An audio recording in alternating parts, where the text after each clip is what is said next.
Welcome to day 3 of our study of the book of Ecclesiastes. Our lesson today is entitled, All is Vanity and a Striving After Wind. To give our passage its context, we'll be reading verses 12 through 18 of Ecclesiastes 1. I, the preacher, have been king over Israel and Jerusalem, and I applied my heart to seek and to search out by wisdom all that is done under heaven. It is an unhappy business that God has given to the children of man to be busy with. I have seen everything that is done under the sun, and behold, all is vanity and a striving after wind. What is crooked cannot be made straight, and what is lacking cannot be counted. I said in my heart, I have acquired great wisdom, surpassing all who were over Jerusalem before me, and my heart has had great experience of wisdom and knowledge. And I applied my heart to know wisdom, and to know madness and folly. I perceive that this also is but a striving after wind. For in much wisdom is much vexation, and he who increases knowledge increases sorrow.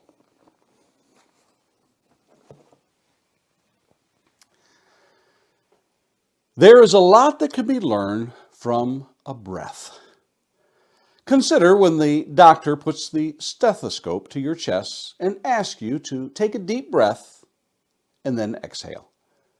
The medical term for the use of a stethoscope is auscultation.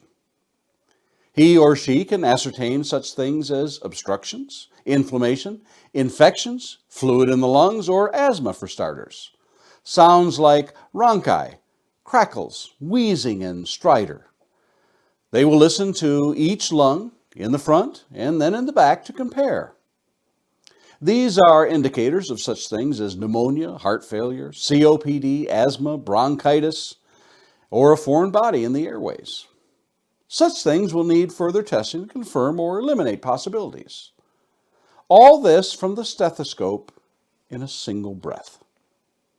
If you're in law enforcement, a single breath can confirm if a driver has been drinking by the use of a breathalyzer that measures the amount of alcohol coming out of your lungs. We can tell other things about people by the way they breathe. Are they in pain? We may be able to tell by the shallow breaths that one takes. Emotions such as anger can change breathing patterns.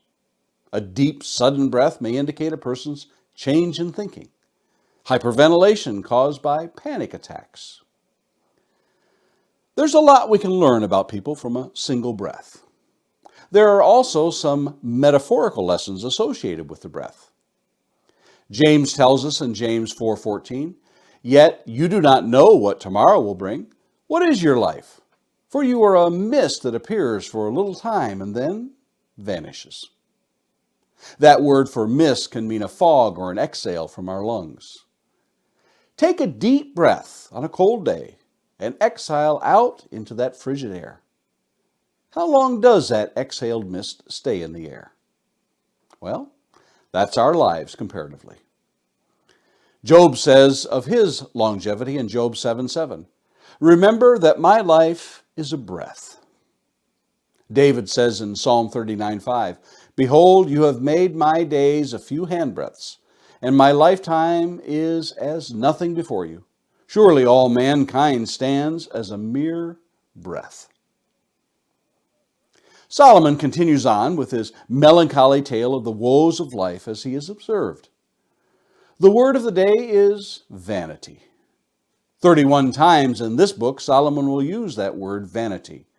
3 times he'll use the plural, vanities. The Hebrew word is habel, emptiness or vanity. Figuratively, something transitory and unsatisfactory. It's from another root word which means to be in vain in act or expectation, specifically to lead astray. All is vanity and a striving after wind. These expectations we have that what we strive to accomplish and gain and ultimately find profit in are, as it were, like trying to catch the wind. You want to know what that is like to catch the wind? Take a clear glass jar and a top, and also a feather with you outside on a windy day. With the top off the jar and a feather inside, turn the mouth of the jar to the wind, and then quickly, with the feather still inside, put the lid on the jar and watch how long that feather continues to swirl in that jar. You've captured wind in that jar. But the moment you sealed it, what happened? Well, there you have it.